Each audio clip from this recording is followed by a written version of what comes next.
Hello नमस्कार, आप सभी का बहुत बहुत स्वागत है हमारे चैनल पर। तो जैसा कि आप लोगों को ज्ञात होगा, आपके अपने चैनल के माध्यम से Hindi TGT, PGT, net, JRF जैसी आदि एग्जाम की तैयारी कराई जाती है।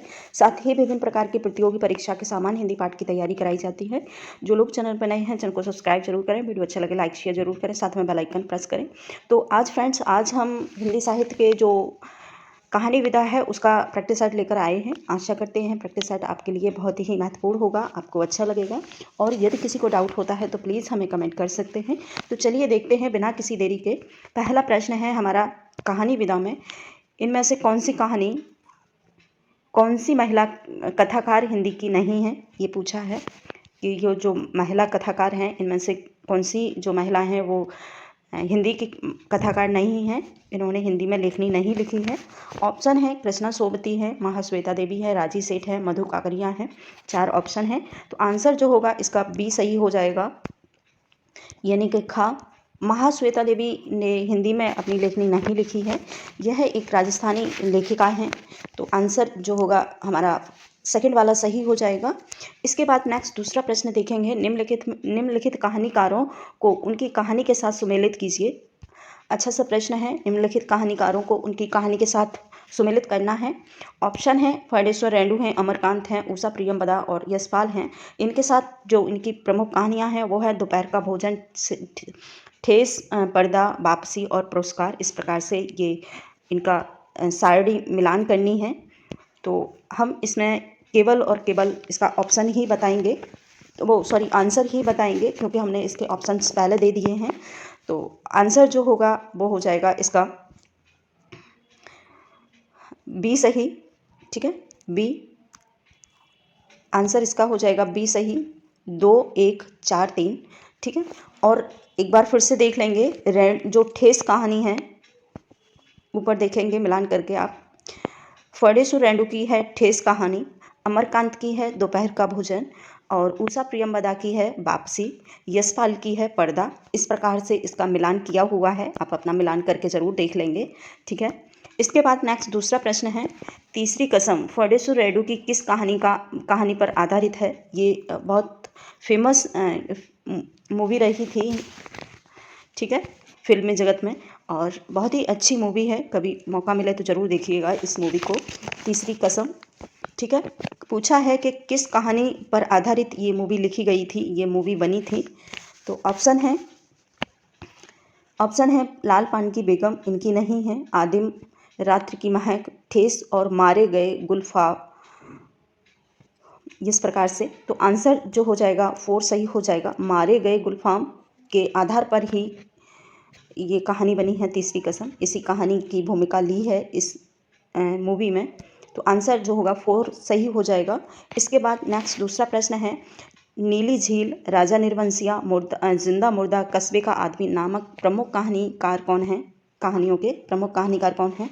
ऑप्शन है महादेवी वर्मा है, कमलेश्वर हैं और जयशंकर प्रसाद हैं, चतुरसेन शास्त्री हैं। तो आंसर जो हो जाएगा 4 का सेकंड वाला सही हो जाएगा।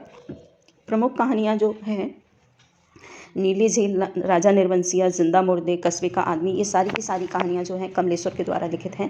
कमलेश्वर ने बहुत सारी कहानियाँ लिखी हैं हमारे हिंदी साहित्य में। और इसके बाद नेक्स्ट दूसरा प्रश्न है पांचवा, कमलेश्वर द्वारा रचित कहानी नहीं है, ये बताना है। राजा निर्वंशिया, मांस का दरिया, एक और जिंदगी और कस्बे का आदमी। तो आप लोग समझ सकते हैं कि कौन सी नहीं है। ऊपर हमने इसका कुछ हिंट भी दिए, मिली थी आप लोगों को। तो एक बार इसका कमेंट करके ज़रूर बताइएगा। और आंसर जो होगा वो हो जाएगा एक और ज़िंदगी, सी सही है आंसर, एक और ज़िंदगी। आप लोग अपना स्कोर ज़रूर मेंशन करा करें। आप लोग अपना स्कोर मेंशन नहीं करते हैं तो कुछ भी अंदाज़ा नहीं लगता है कि किस प्रकार से मतलब प्रैक्टिस सेट चल रहा है। थोड़ा सा आप सहयोग करेंगे तो मैं और भी अच्छा कर पाऊँगी। तो प्लीज़ सारे के सारे जितने भी लोग हैं वीडियो को देख रहे हैं, एक बार कमेंट और अपना स्कोर ज़रूर मेंशन करा करें।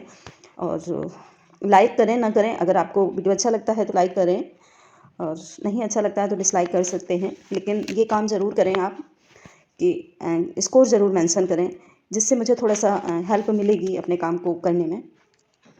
इसके बाद नेक्स्ट दूसरा प्रश्न है, नमक का दरोगा कहानी के लेखक हैं ऑप्शन है प्रेमचंद हैं, जयशंकर प्रसाद हैं, जैनेंद्र हैं और फणीश्वर रेड्डी हैं। तो आंसर जो हो जाएगा नमक का दरोगा, बहुत फेमस कहानी रही है प्रेमचंद की। तो आंसर फर्स्ट सही हो जाएगा। इसके बाद नेक्स्ट दूसरा प्रश्न है, राजेंद्र यादव ने हिंदी की प्रथम मौलिक कहानी किसे माना है। अच्छा सा प्रश्न है जो कि बहुत बार एग्जाम में रिपीट हुआ है, तो आप इस एग्ज़ाम को नहीं छोड़ेंगे और 2023 के लिए आप ज़रूर अपने नोट्स में मेंशन करेंगे स्टार लगाकर इस प्रश्न को। तो आंसर होगा ऑप्शन है इंदुमती किशोरी लाल की है, बंग महिला, उसने कहा और इनमें से कोई नहीं।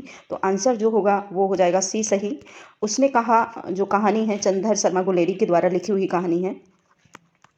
चंद्रधर शर्मा गुलेरी के द्वारा लिखी हुई महत्वपूर्ण कहानी है। इन्होंने केवल 3 कहानियाँ लिखी हैं। उसने कहा, बुद्धू का कांटा, सुखमय जीवन, और 3 कहानियों में ही ये इतने फेमस हो गए और कि दोबारा कहानी लिखने का इन्हें ज़रूरत ही नहीं लगी। इतनी 3 कहानियाँ इनकी फेमस रही हैं और सबसे जो महत्वपूर्ण कहानी इनकी यही है, उसने कहा, जो राजेंद्र यादव ने इसको प्रथम कहानी, मौलिक कहानी माना है। साथ ही इसका जो समय काल है 1915 में ये लिखी गई है और ये है प्रथम विश्व युद्ध के आधार पर लिखी गई है। इसकी जो भूमिका है, इसकी कथा वस्तु है, वो प्रथम विश्व युद्ध पर आधारित है ये कहानी।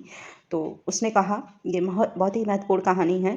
तो आंसर जो होगा जाएगा सेकंड सी सही हो जाएगा। इसके बाद नेक्स्ट दूसरा प्रश्न है, निम्नलिखित कहानियों को उनके कहानीकारों से मिलान करिए। कहानीकारों से मिलान करना है झीनी बीनी रे चंदरिया, ठीक है, और बाबूलाल तेली की नाक, बागचू और मुक्ति मार्ग प्रमुख कहानियाँ हैं। और इसके जो लेखक हैं वो इस प्रकार से हैं, प्रेमचंद हैं, भीष्म साहनी हैं, स्वयं प्रकाश हैं और योगिता यादव हैं। 4 ऑप्शन हैं, तो इनका मिलान करना है। तो आप लोग, मैं इसका आंसर सिर्फ बताऊंगी, आप मिलान कर लीजिएगा, ठीक है, इसमें ऑप्शन नहीं बताऊंगी। तो जो आंसर है इसका वो है 4 3 2 1, ठीक है, 4 3 2 1। एक बार मिलान करके देखिएगा आप लोग, मिलान करिए आप। झीनी भीनी रे चंदरिया जो लिखी है वो लिखी है योगिता यादव ने, और इसके साथ ही एक और ये रचना आती है झीनी भीनी चंदरिया, ये अब्दुल बिस्मिल्लाह के द्वारा लिखी हुई महत्वपूर्ण उपन्यास है, जिसमें इन्होंने इलाहाबाद के जो बुनकर लोग होते हैं ना, उनके विषय में लिखा है। बुनकरों के विषय में इन्होंने उनकी चर्चा की है, उनके जीवन पर आधारित उनके जीवन शैली को इस उपन्यास में उन्होंने लिखा है। तो ये 2 हैं, एक ही नाम से हैं, तो आप कंफ्यूज बिल्कुल मत होइएगा। और झीनी बिनी चंदरिया एक योगिता सिंह यादव की है, दूसरा जो झीनी बिनी चंदरिया है वो अब्दुल बिस्मिल्लाह खां की है, और ये है एक उपन्यास है जो बुनकरों के जीवन पर आधारित है। तो इस प्रकार से आंसर इसका ये हो जाएगा। दूसरा है बाबूलाल तेली की नाक, ये स्वयं प्रकाश के द्वारा लिखी हुई महत्वपूर्ण कहानी है। इसके बाद है बागचू, भीष्म साहनी की है। मुक्ति मार्ग प्रेमचंद का है, और आप लोग अपना मिलान कर लेंगे। इसके साथ ही नेक्स्ट दूसरा प्रश्न है, कामरेड का कोट, ठीक है, किसकी रचना है, रचना मतलब कहानी है ये, कामरेड का कोट। तो ऑप्शन है अमरकांत हैं, राजेश जोशी हैं, सृजन है और फणीश्वर रेड्डी हैं। तो आंसर इसका सी सही हो जाएगा। सृजन के द्वारा ही महत्वपूर्ण रचना लिखी गई है कामरेड का कोट, बहुत बार आती है ये रचना, बहुत रिपीट हुई है, तो आप इसे ज़रूर अपने नोट्स में मेंशन करेंगे। इसके बाद नेक्स्ट दूसरा प्रश्न है, प्रश्न नंबर है 10, पूस की एक रात कहानी का मुख्य पात्र कौन है। अच्छी सी ये कहानी है पूस की एक रात, और इसके जो लेखक हैं वो हैं प्रेमचंद। प्रेमचंद के द्वारा ही ये महत्वपूर्ण कहानी लिखी गई है। और बताना है कि इसका जो मुख्य पात्र पूछा है तो कौन है। ऑप्शन है माधव है, अलगू है, हकलू है, हल्कू है और रघु है, ये 4 ऑप्शन है।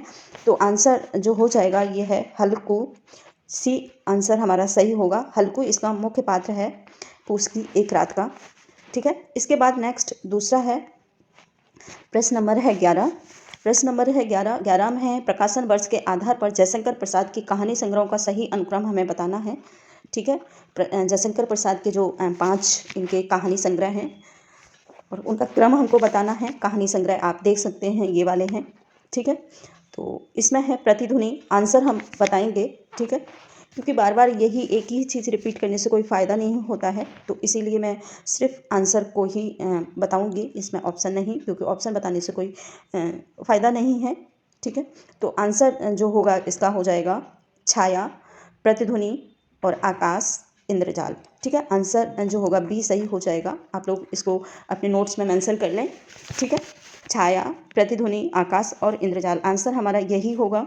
इसके बाद है प्रश्न नंबर 12। वह एक रमणीय उद्यान नहीं जिसमें जिसमें भांति भांति के बेल बूटे सजे हुए हैं, बल्कि एक ऐसा गमला है जिसने एक ही पौधे को माधुर्य अपने समुन्नत रूप में दृष्टिगोचर होता है। यह कथन किसका है? अच्छा सा कथन है, आप कथनों को जरूर महत्व दीजिएगा एग्जाम के लिए, टीजीटी पीजीटी और जेईसी के लिए, क्योंकि इसमें ऐसे ही प्रश्न आते हैं।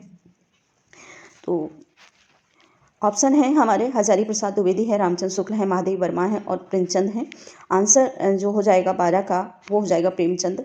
ठीक है, प्रेमचंद के द्वारा ही ये प्रमुख कथन दिया हुआ है। वह एक रमणीय उद्यान नहीं जिसमें भांति भांति के फूल बेल बूटे सजे हुए हैं, बल्कि एक ऐसा गमला है जिसने एक ही पौधे का माधुर्य अपने संपूर्ण रूप में दृष्टिगोचर होता है।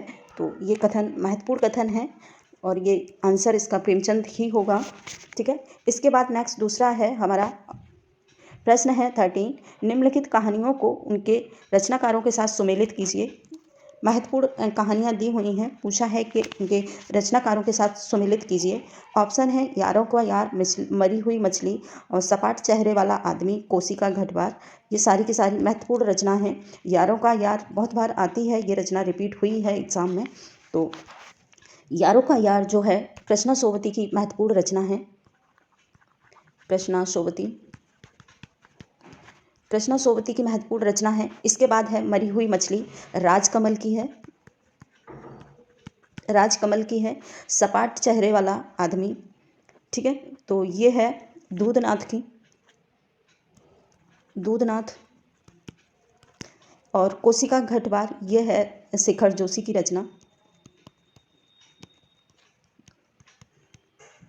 रचना है। शेखर जोशी ने ये महत्वपूर्ण रचना लिखी है। तो आंसर जो होगा आप समझ सकते हैं और आंसर इसमें सिर्फ बताऊंगी। आंसर जो हो जाएगा 13 का वो हो जाएगा 3 4 1 2। ठीक है, यानी कि फर्स्ट आंसर हमारा सही है 3 4 1 2। ठीक है, इसके बाद है प्रश्न नंबर 14। प्रश्न नंबर है 14 रचना काल के आधार पर कहानी संग्रहों का सही अनुक्रम बताना है। रचना काल के आधार पर प्रमुख कहानी संग्रह हैं, उनको सही क्रम में हमको बताना है। तो ऑप्शन है आंसर जो हो जाएगा 14 का, ये तेरे, यानी कि थर्ड वाला सही, ये तेरे प्रतिरूप। ठीक है, भूख के 3 दिन, इसके बाद है सतह से उठता आदमी और व्यक्ति का बयान और सतह से उठता आदमी, और यह प्रमुख कहानी संग्रह हैं।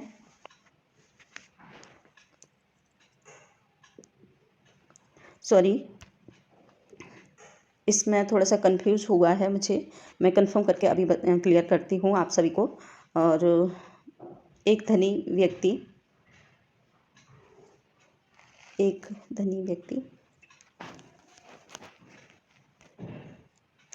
आंसर जो थर्ड वाला है वो सही नहीं है, फोर्थ वाला आंसर सही है। उसमें थोड़ा सा मेरे को सेम एक जैसे ही थे तो इसलिए कंफ्यूज हुआ था। तो आंसर जो होगा 4 सही हो जाएगा। इसके बाद नेक्स्ट दूसरा प्रश्न है हमारा, कथाकारों का जन्म काल के आधार पर सही क्रम बताना है। तो कथाकारों के आधार पर क्रम से हमें उन कथाकारों को लगाना है। ऑप्शन जो होगा वो हो जाएगा हमारा आंसर जो हो जाएगा वो हो जाएगा, पहले नंबर पे है विष्णु प्रभाकर। ठीक है, दूसरे हैं धर्मवीर भारती, तीसरे पे मन्नू भंडारी और चौथे पे नरेंद्र कोहली। तो आंसर जो होगा हमारा फर्स्ट सही हो जाएगा, इनका सही क्रम है। इसके बाद नेक्स्ट दूसरा प्रश्न लेंगे हम, प्रकाशन वर्ष के अनुसार निम्नलिखित कहानियों का सही क्रम बताना है। प्रकाशन वर्ष के आधार पर कहानियों का सही क्रम बताना है। तो पहली कहानी है इंदुमती, 1900 में प्रकाशित हुई थी किशोरी लाल की। दूसरी है उसने कहा, 1915 में प्रकाशित हुई थी। ठीक है, 1915 में। इसके बाद है कफन, प्रेमचंद की महत्वपूर्ण कहानी है और कफन। इसके बाद है मकरील। ठीक है, मकरील है जो है यशपाल की है। और आंसर जो हो जाएगा हमारा थर्ड सही हो जाएगा। पहली है इंदुमती, किशोरी लाल गोस्वामी की, 1900 में प्रकाशित हुई थी ये। ठीक है, उसके बाद है उसने कहा, 1915 में। 1915 में। और चंदा शर्मा गुलेरी की है। कफन प्रेमचंद की है, प्रेमचंद के द्वारा है। मकरील यशपाल की है। तो आंसर इसका थर्ड सही हो जाएगा। इसके बाद नेक्स्ट दूसरा है, ठेस कहानी के लेखक कौन है? तो ठेस अभी हमने ऊपर एक प्रश्न आया था, आशा करते हैं आप लोग समझ चुके होंगे किसकी है।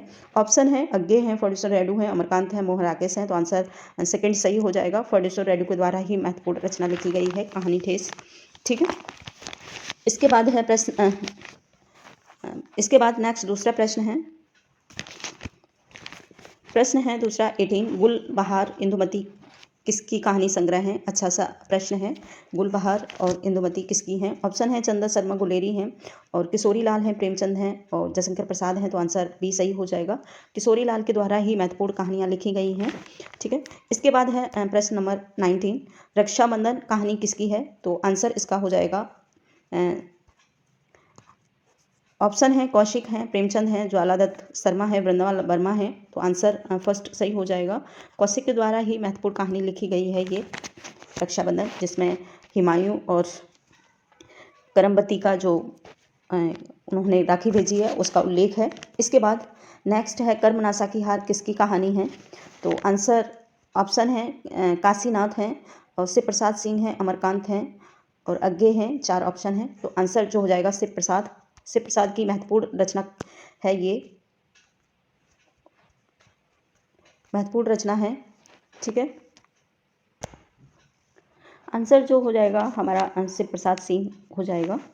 तो ठीक है, सेकंड वाला सही है। कर्मनाशा की हर सेकंड शिव प्रसाद सिंह के द्वारा लिखी गई रचना है।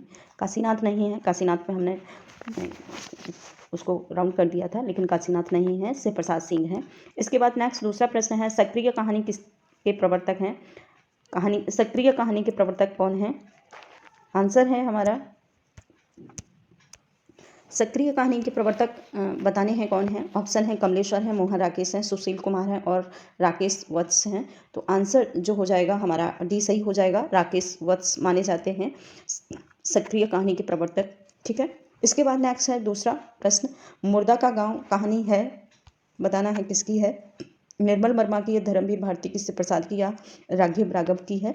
तो आंसर जो हो जाएगा बी सही हो जाएगा। धर्मवीर भारती के द्वारा ही ये कहानी लिखी गई है, मुर्दा का गांव। इसके बाद नेक्स्ट दूसरा प्रश्न है, आंगन में उगी पौध कहानी है किसकी है?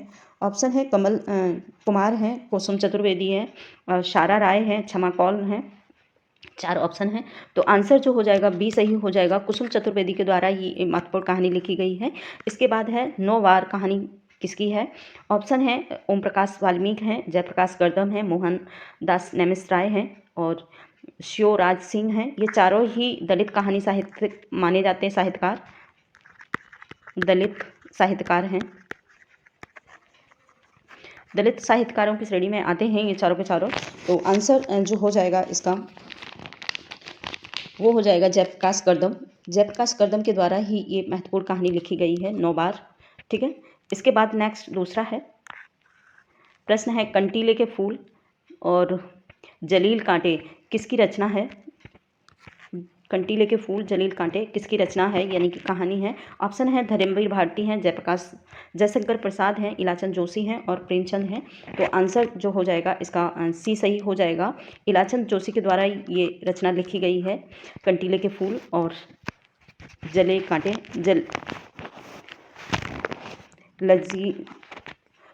कांटे। ठीक है, ये महत्वपूर्ण रचना है, कंटीले के फूल और लजीले कांटे। आंसर जो होगा सी सही हो जाएगा, इलाचंद जोशी। इसके बाद नेक्स्ट दूसरा प्रश्न है, यशपाल एक कहानी लेखक के रूप में जाने जाते हैं, और इनकी कहानी हमें बतानी है किस प्रकार की हैं। प्रगतिवादी हैं, प्रयोगवादी हैं, वाल्मीकि काल्पनिक हैं, या फिर समाजवादी हैं। तो जहाँ तक है यशपाल जो हैं वो प्रगतिवादी ही रहे हैं, चाहे उपन्यास की बात हो या कहानी की या फिर किसी अन्य विधाओं में। इन्होंने अपना जो भी लेखनी की है वो प्रगतिवादी के यानी कि मार्क्सवाद के आधार पर यथार्थवाद को प्रकाशित किया है। तो आंसर जो हो जाएगा फर्स्ट सही हो जाएगा, प्रगतिवाद।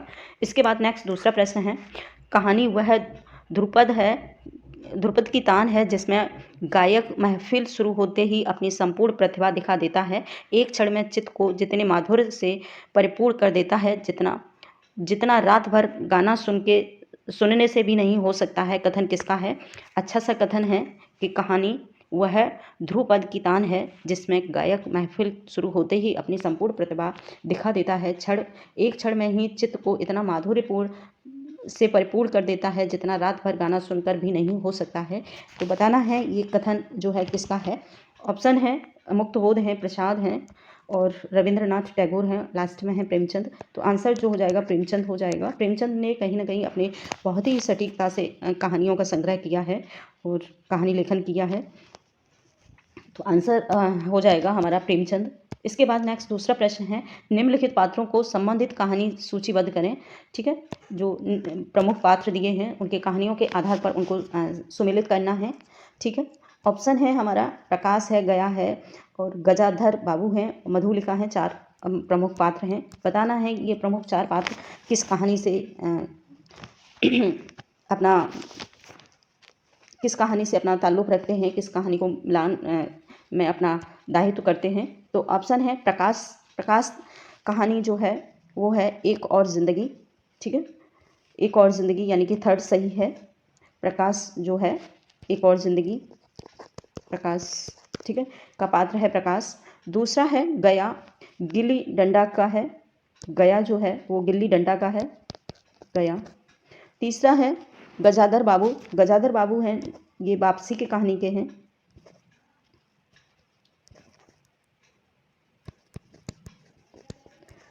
गजाधर बाबू वापसी कहानी के हैं।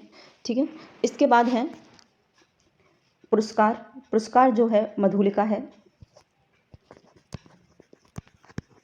मधुलिका है। ठीक है, इस प्रकार से प्रमुख पात्रों का इसमें मिलान किया गया है। तो आंसर आप लोग देख लेंगे एक बार नीचे जाके। आंसर जो होगा इसका हो जाएगा 3 4 2 1। ठीक है, 3 4 2 1 यानी कि सी सही है आंसर हमारा। ठीक है, इसके बाद नेक्स्ट दूसरा प्रश्न है, निर्मल वर्मा की परिंदे कहानी को किसने प्रथम कहानी माना है। ऊपर बताना था कि राजेंद्र यादव ने कौन सी कहानी मानी है, तो उसने कहा जो कुछ चंदर शर्मा गुलेरी के द्वारा लिखित है। इसमें निर्मल वर्मा की जो कहानी है परिंदे, इसको प्रथम कहानी किसने माना है ये हमें बताना है। ऑप्शन है नंदुलारे वाजपेयी हैं, हजारी प्रसाद है, नामवर सिंह है और रामलाल शर्मा है। तो आंसर जो हो जाएगा थर्ड सही हो जाएगा। नामवर के द्वारा ही ये प्रथम कहानी मानी गई है निर्मल वर्मा की परिंदे। इसके साथ ही नेक्स्ट दूसरा प्रश्न है हमारा, फूलों का कुर्ता किसकी कहानी है। अच्छा सा प्रश्न है फूलों का कुर्ता। और ऑप्शन है यशपाल है, मोहन राकेश हैं, विष्णु प्रभाकर हैं, इलाचंद जोशी हैं। तो आंसर जो हो जाएगा फर्स्ट सही हो जाएगा। यशपाल के द्वारा ही महत्वपूर्ण कहानी लिखी गई है। तो साथियों आज इतना ही, और सभी से रिक्वेस्ट लास्ट में कर रही हूँ और कि अपना स्कोर ज़रूर मेंशन करके कमेंट के माध्यम से करा करें, क्योंकि उससे थोड़ा सा हमको ताकत मिलती है, हमारा काम करने का तरीका थोड़ा सा अच्छा हो सकता है आपके थोड़े से सहयोग से। तो थैंक यू।